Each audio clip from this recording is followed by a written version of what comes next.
Parece que sí.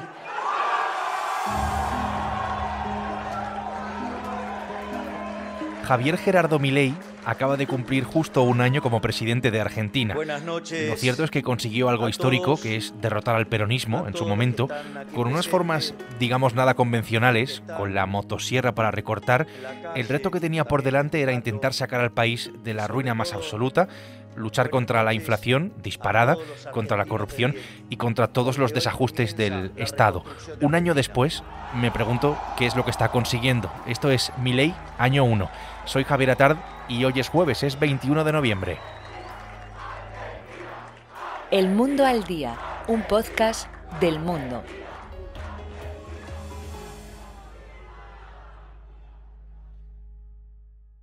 Sebastián Fest es el corresponsal del Mundo en Buenos Aires. Sebastián, ¿qué tal? Bienvenido. Hola Javier, ¿cómo estás?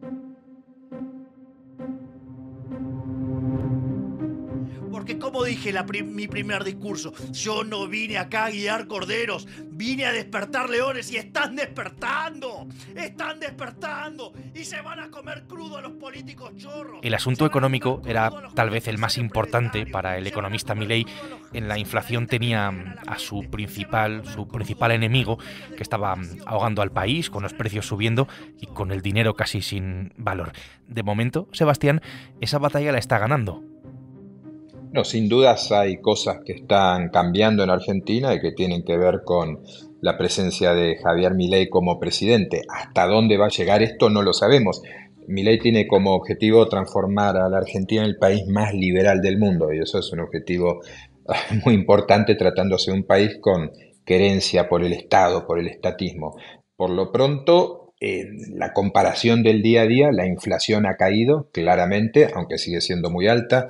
Ningún español estaría satisfecho con un 2,7% mensual, pero Argentina venía de un 25%. El país está mucho más caro, la cesta de la compra en Buenos Aires es más cara que en Madrid, pero Milei tiene un plan, te diría, refundacional. Vamos a ver hasta qué punto es capaz de sacarlo adelante y para eso son clave las elecciones del año próximo, donde se renuevan la mitad de la Cámara de Diputados y un tercio del Senado.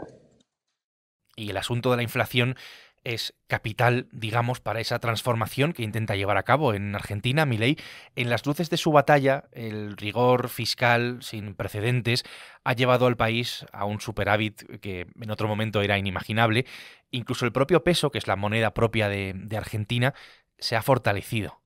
Es extraño, ¿no? En un país con un gran amor por el dólar y desprecio por el peso, el mismo Milei en el tramo final de la campaña electoral hace un año dijo que el peso no servía ni para excremento, y lo cierto es que ahora habla de un peso fuerte. El peso es más fuerte que lo que era hace un año, el valor del dólar está cayendo y eso, bueno, tiene sus consecuencias claramente en la economía y en el día a día de los argentinos. Pero ese déficit cero que Milei exhibe como mantra ha sido fundamental, junto con un blanqueo de capitales que permitió el ingreso de varios miles de millones de dólares al país, más de 20.000, ha sido fundamental para esta estabilidad y para este peso que gana en fortaleza. El primer trimestre la pobreza creció al 55%. Pero quiero contarles algo a todos estos sensibleros hipócritas empobrecedores. La pobreza en el segundo trimestre del año fue 51%. Por lo tanto, la pobreza ha empezado a caer en la Argentina. El asunto de la pobreza. El asunto de la pobreza era uno de los grandes desastres del anterior presidente, de Alberto Fernández, y es uno de los grandes temas en discusión todavía hoy. Con Milei han llegado ajustes, por qué no decirlo, muy duros, dolorosos para muchas personas en el país, en Argentina, en esta especie de operación sin anestesia que está llevando a cabo. Se ve el resultado en la inflación, eso lo sabemos, pero también hay algunas sombras. Decía Sebastián que la cesta de la compra era más cara, parece que la pobreza también ha subido.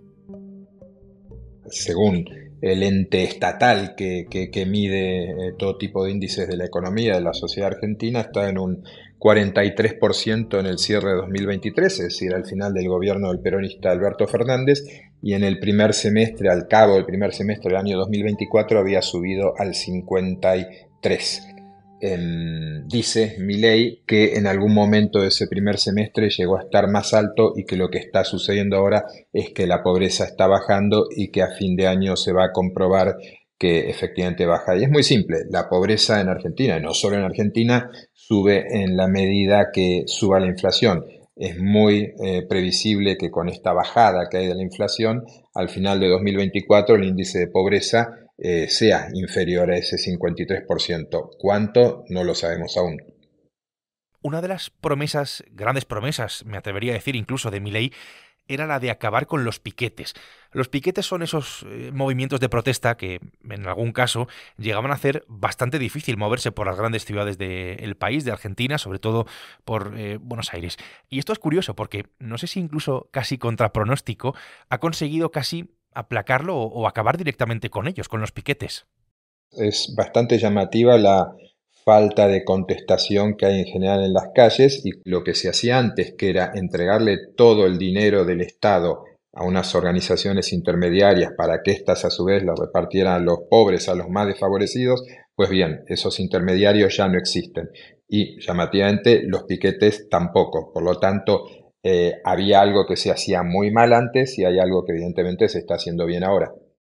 Claro, de alguna forma, de alguna manera, esto nos lleva al asunto del apoyo popular que puede llegar a tener Javier Milei. Si no tiene una clara contestación en la calle, pues podemos entenderlo así, ¿no? Podemos entenderlo de esta manera.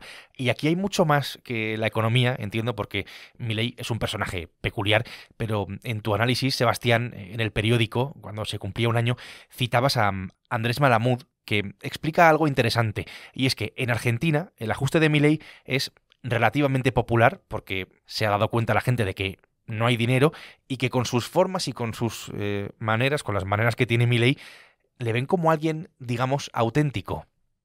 Sí, Andrés Malamud, que es quizás el politólogo más agudo de Argentina, aunque reside en Portugal desde hace años, él marca que lo que valora la gente en estos momentos es la autenticidad por sobre todas las cosas.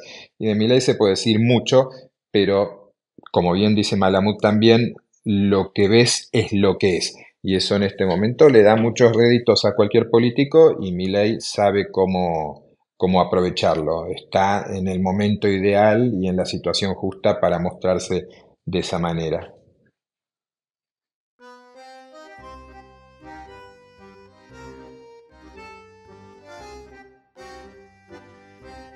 Sebastián, Milei lleva un año como presidente, se ha cumplido esta semana justo un año desde su llegada a la Casa Rosada, con una proyección internacional que es tremenda. Desde luego, Milei está en todas partes, por lo que genera, entiendo, tanto a favor como en contra también. Y la victoria de Trump pues es casi la guinda, ¿no?, de su pastel. Es cierto que todavía hay quien intenta meterlo a Milei en el molde de la ultraderecha. Yo creo que no es un producto típico de la ultraderecha, pero te lo pregunto a ti. Tú te dedicas a informar de todo lo que pasa en Argentina. Para nosotros, para España, conoces bien a Milei, su presidencia, sus formas. Un año después, ¿cómo definirías tú a Milei?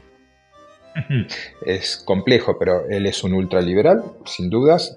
A algunos les molesta el prefijo ultra, pero lo es. Cuando alguien dice que va a transformar a su país el más liberal del mundo, bueno, podemos añadirle el ultra. Es un libertario, es alguien que desearía que el Estado desaparezca. En algún momento, al inicio de su presidencia, le dijo a una periodista norteamericana que él era un topo dentro del Estado llamado a destruirlo. Meses después cambió un poco de idea y habla de reducir el Estado al máximo pero no destruirlo. Eso habla de que está tomando conciencia de en dónde está parado, y es también un populista porque él plantea que por un lado están los argentinos de bien y del otro lado los demás, y él encarna y él lidera a los argentinos de bien, y con su constante ataque, diatribas contra el Parlamento y contra lo que él llama la casta política, se erige en alguien con relación directa con el pueblo, ¿no? Y recordemos que la Constitución argentina, y no solo ella, seguramente muchas otras, dice que el pueblo no delibera ni gobierna sino a través de sus representantes. Bueno, Milei viene a desmentir eso día tras día, y eso lo emparenta obviamente con un líder populista. Están desesperados, están perdiendo la batalla cultural, los zurdos de mierda. Por primera vez se ven acorralados los zurdos de mierda. hay algo que repite mucho, que es eso de los zurdos de mierda, zurdos en referencia a las personas que son de izquierdas, y hay un signo evidente de su presidencia que es precisamente la polarización y esa forma de señalar, ¿no?, al discrepante. Milei es un hombre, por qué no decirlo, tampoco es ningún secreto, histriónico, con unas formas a veces que están plagadas de insultos. Esta forma de ser, Sebastián, con todo lo que envuelve a Milei, esto lo muestra constantemente como presidente. Sí, sin dudas, esas formas le dieron réditos en la campaña electoral para llegar a la presidencia y él no entiende que deba cambiar. Es decir, las cosas que se le escuchan decir a Milei no se las escuchaba uno a un presidente hace pocos años, pero esto es también una marca de los tiempos actuales, el político que habla como el pueblo llano, o diría, muchos del pueblo llano no hablan y dicen las barbaridades que dice Milei a veces. Hay que recordar su metáfora del mandril, en la que no voy a ahondar, pero te podrás dar una idea. Bueno, en definitiva, eso hoy le está generando beneficios a Milei. Hay una gran cantidad de argentinos que apoya esa forma de hablar, de actuar, de presentarse, y como todo en la vida veremos cuánto dura, ¿no? Porque llega en algún momento en que el suflé cae, ¿no? En que se sufre cierto desgaste, porque si hay una característica para destacar del gobierno de Milei también es la de mucha intensidad. Milei, desde una hiperminoría parlamentaria, ha actuado como si tuviera todo el poder y le fue bien, y fue una opción audaz, inteligente y que por el momento está resultando muy efectiva. Y yo qué decirte, que te amo, te adoro, te agradezco tanto que hace un año contra gente que tal vez decía no te va a convenir, vos viniste. Gracias, porque después, no sé, sucedió que meses más tarde nos encontramos y bueno, gracias, amor. Dentro de lo estrafalario del personaje, su vida personal también salta de vez en cuando, ¿no?, a las portadas y forma parte de la actualidad. Incluso su vida amorosa, ¿no? La relación que mantiene ahora con Amalia Yuyito González, que es modelo, actriz, presentadora, vedette argentina. Estas cuestiones también se tratan sobre Milei en Argentina, ¿verdad, Sebastián? Por venir, por Te cumplí la palabra. Exacto, una vez más cumpliendo la palabra. ¿Dónde están los muñequitos? Sí, claro, se habla porque, veamos, Yuyito, como la conocen todos en Argentina, es un personaje popular que saltó a la fama a fines de los 80, los 90, por lo tanto todo el mundo conocía a Yuyito y hasta hace poco prácticamente nadie conocía a Milei, por lo tanto Milei se está juntando con una celebridad y es algo que sucede después de su noviazgo breve con Fátima Flores, actriz, imitadora, cantante, en la primera parte del gobierno. Milei tiene evidentemente una querencia por las famosas y bueno, Yuyito es en este momento esa pareja. Lo llamativo es que aunque Yuyito está aparentemente por mudarse a la residencia presidencial de Olivos, la que sigue ejerciendo de primera dama en los hechos es Karina Milei, la hermana del presidente y secretaria general de la presidencia, que por ejemplo en la última cumbre del G20 era la acompañante de Milei y la que lo acompañó, con la redundancia, en ese helado saludo con Lula. Curioso, ¿no? También esto, para entender un poco mejor todo este universo Milei. Pues todo esto, todas estas cosas, es el presidente argentino, todo esto es Javier Milei. Sebastián, gracias por el retrato y gracias por la radiografía de la fórmula de Milei. Un placer, Javier.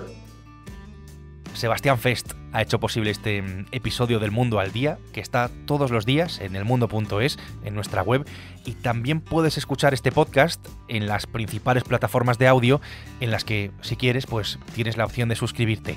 Mañana viernes, más El Mundo al Día. Has escuchado El Mundo al Día, un podcast del Mundo.